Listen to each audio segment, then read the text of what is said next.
Hey, what's up, everybody? Pat here, great for recovering alcoholic and addict, just like every day. Guys, please don't forget to subscribe, leave the video a like, drop me a comment, and by all means, share it with anybody you think might get something out of it. On that, how we all doing today, guys? I'm tired. It was a good day, hard day. I talked about a little bit yesterday. We found out that somebody put up a temporary power pole, and they put it in the middle of our foundation. We're going to be digging. Like, it's just why the person no longer works for us. Put it that way.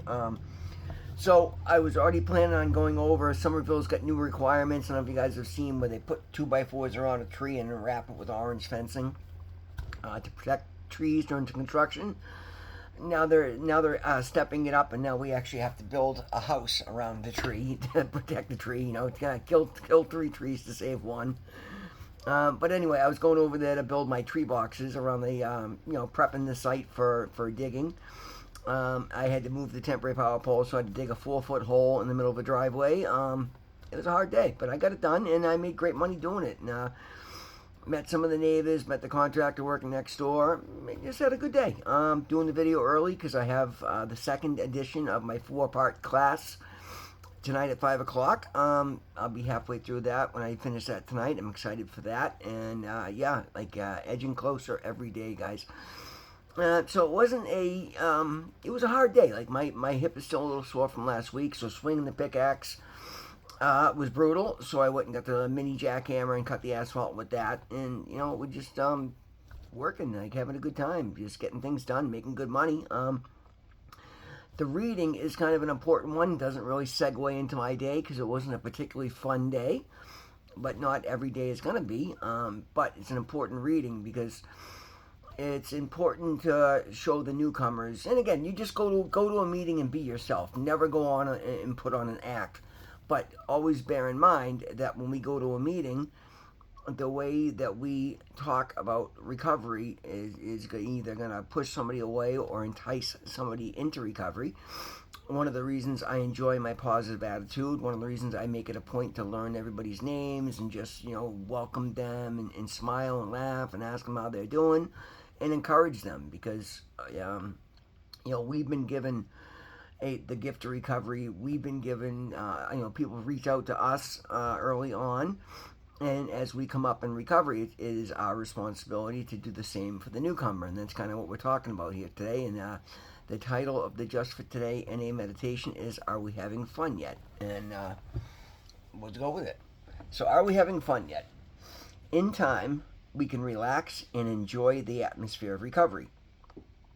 Imagine what would happen if a newcomer walked into one of our meetings and was met by a group of grim-faced people gripping the arms of their chairs with white knuckles. That newcomer would probably bolt, perhaps muttering, I thought I could get off drugs and be happy. Well, thankfully, our newcomers are usually met by a group of friendly, smiling folks who are obviously fairly content with the lives they've built in recovery. What an enormous amount of hope this provides. A newcomer whose life has been deadly serious is strongly attracted by an atmosphere of laughter and relaxation. Coming from a place where everything is taken seriously, where disaster is always awaiting around the next corner, it is a welcome relief to enter a room and find people who don't generally take themselves too seriously. People who are ready for something wonderful. We learn to lighten up in recovery. We laugh at the absurdity of our addiction. Our meetings, those rooms filled with the lively, happy sounds of percolating coffee, clattering chairs, and laughing addicts, are the gathering places where we first welcome our newcomers and let them know that, yes, we are having fun now. The affirmation is just for today. I can laugh at myself, I can take a joke, and I will lighten up and have some fun. And that's great, guys, and I do. You know what? I do. I bring joy everywhere I go because I love my life today. And it's mostly because my sponsor and I were talking about this last night. And again, it has a lot to do with what I talked about in yesterday's video. I chased recovery as hard as I chased the drugs, or at least to the best of my ability. And I make a point of doing so. But I also don't just take life that seriously. I love my life. I'm so incredibly blessed, and part of what I enjoy is I get to laugh and joke with people. I laugh and joke with everybody. I make light of where I've been, where I've been through. When people and I get a lot of accolades for the work I've done, and I'll make jokes. And one of the things I joke with a lot is, I put on a lot of size. I've gained a little over 80 pounds, and that's considerable at 5'6". And I go to the gym a lot, so I've got some muscle, and so I make a joke when people, Jesus Christ, you're getting big, you're solid. I'm like, oh yeah, a couple too many cheeseburgers, and I just laugh and joke. I try not to take anything. When it's time to be serious, like when I'm doing my step work, when I'm listening and sharing in a meeting, yes.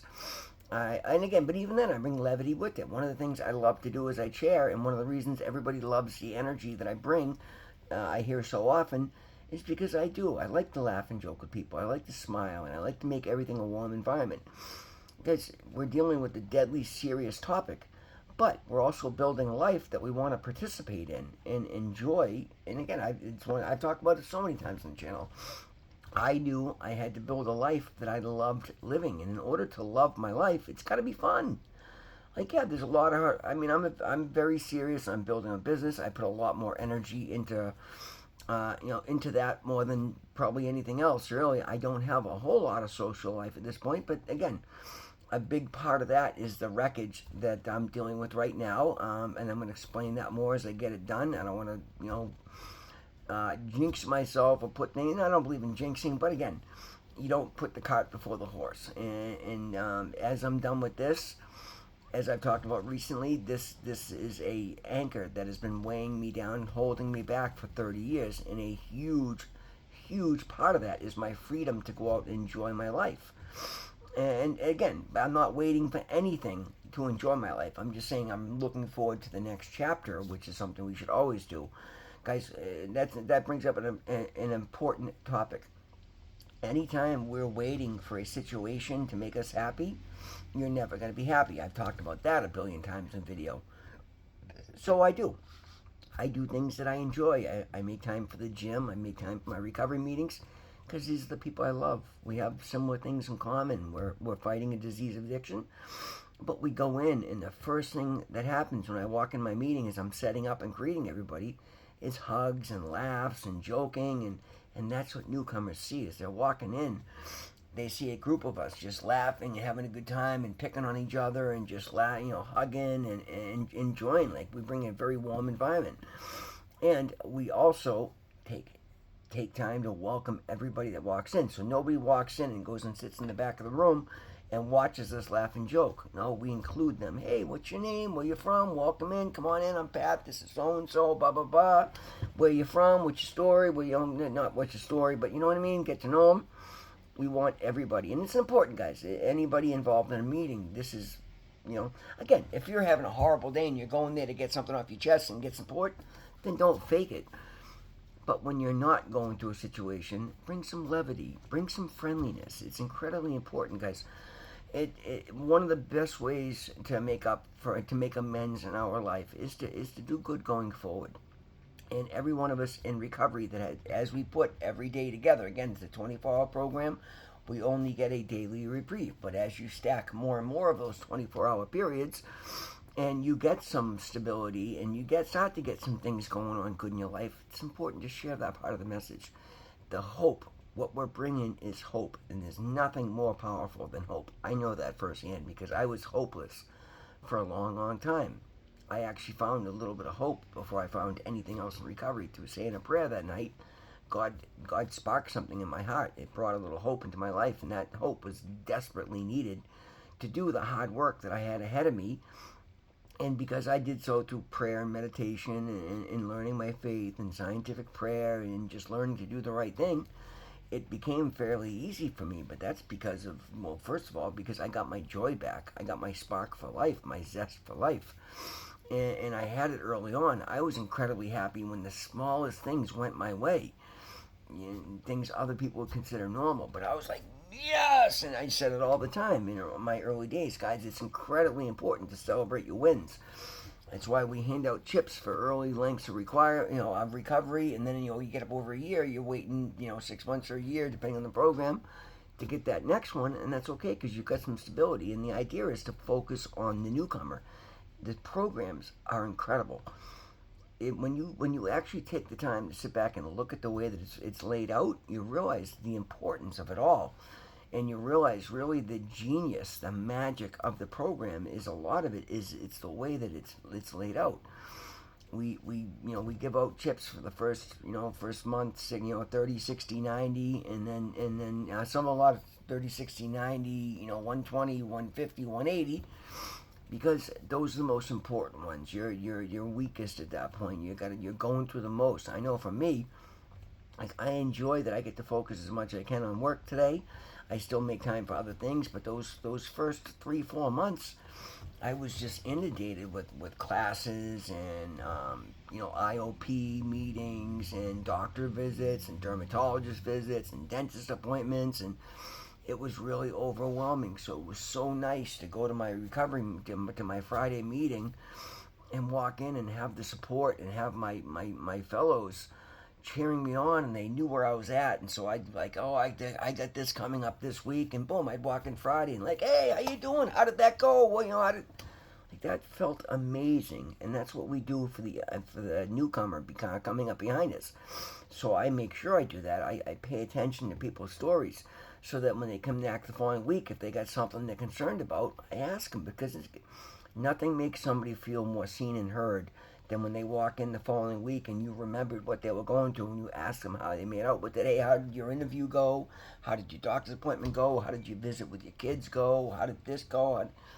That's a beautiful thing, right? And it's not. And I love the fact that I see that today, because I was the last person. I was so self-centered, self-focused. I could never take the time to worry about what somebody else has going on. But now I see the beauty of that, because the more I pay attention to what other people have going on, the more it humbles me and it brings me down, and it makes me realize just how blessed I am to see how well things are going in my life. Not that anybody's given me anything I didn't earn, but for once in my life, I'm working my ass off and actually being rewarded for it, because I'm used to working really hard and getting nothing out of it by my own choosing. I gave it away because I had no sense of value for myself, so I didn't think I deserved anything. And I was more or less just trying to, I don't know what I was trying to do, guys, honestly, but I know what I do today, and I know how far askew I was in my previous life, and I'm so incredibly grateful that I'm not there anymore. I'm incredibly blessed to have an opportunity to chair my meeting, and I say this because, guys, if you get an opportunity to do so, do so, and when you do, get comfortable with it and bring some levity with it. I treat that as a responsibility that I hold dearly, and I try to bring something extra to it, because again, I realized early on, and I said it on video, I'm gonna find a way to stand out by doing something extra in every situation, and I still challenge myself to do that.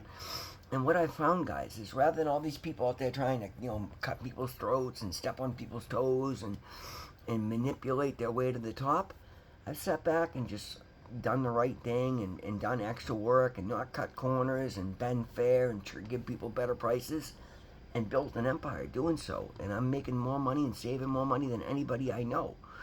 And I do more work for less money than any other contractor I've met.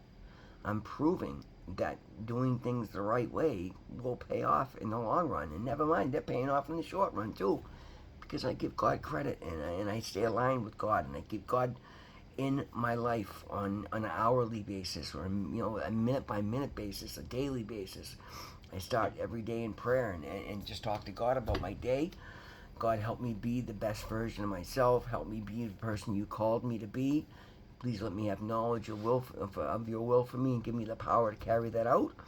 And then I go out and I act accordingly. And a lot of it, I just let it play out. But I see more and more beautiful situations, like where I get a chance to help other people.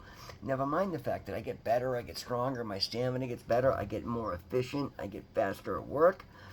So the situation, and I said that too. I said, in the early videos, I'm like, I don't have a lot going on right now, but I have as much as I can handle. As I get better, God's telling me things will get bigger. And now I look at the size and scope of the jobs that are coming in, the rate of phone calls coming in.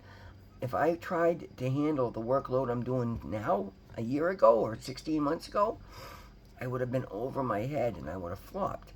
But I just did the best I could every single day, and I did so pleasant. One of the most important things we have is we have an opportunity to introduce ourselves as our best selves everywhere we go when we get into recovery and we start a new life and you're moving into new territory and new places. And understand, guys, your attitude determines where you go. And I had this conversation with people that wonder why I'm so booked and busy and they're struggling, and yet they're miserable. And that's what they show up. And with the Eeyore, the world is coming to an end, the sky is falling. Like, you understand that, yeah, if somebody needs you to provide a service, you might get that job. But if you come in and I come in and we both do the exact same work, and I'm like, hey, how you doing? Hey, what's up? Pet the dog, bye-bye. And I'm just my happy, joyous self, uplifting and bright and making somebody feel comfortable, sharing who I am, what I'm about, sharing, explaining what I'm doing, giving them information. Who do you think is going to get the referral? Who's going to get the call back? The person they felt comfortable with, that made them smile, made them feel at ease. Like, this is not something that just works in recovery, guys. If you want to get ahead in life, get along with people. Bring some levity, bring some kindness, but do it authentically. And you got to do that by working on yourself first. Again, boom, one step at a time. All these things play in. And what's what I mean by these are action steps to living a better life and getting to where you were meant to be all along. But they're also contingent upon you doing the work, because if we skip a step, we overlook something. Now we're wondering what's going on because we missed a step and we're not feeling comfortable, and our focus isn't where it needs to be on just being our best self, doing what's at hand, because we tried to skip 2 steps and we don't know where we're at, and we try to get caught up by playing catch up, trying to figure shit out. Like, finally I see how everything works, because I was always the one to do that. Oh, I can skip A, B, C, and D and just get to F. What about A, B, C, D, and E? And then I get there and I'm overwhelmed and I'm not paying attention and I'm missing this, and I'm not myself. I'm not bringing joy and levity in my personality. I didn't have a personality. Even my ex-wife used to say, "You're a freaking robot." Today I get to have a personality. Doesn't mean I'm the funniest guy in the world. Doesn't mean I'm the nicest guy in the world. But I get to be me, and my baseline is kindness and being compassionate, and I get to bring that to bear today, and that feels really good. Guys, we're going to leave it at that. Welcome the newcomers. Be your best self in every situation and see how much further it takes you. Guys, that's the video for today. Thank you so much for being here with me. Always remember, God loves you. I love you. We'll see you in the next one.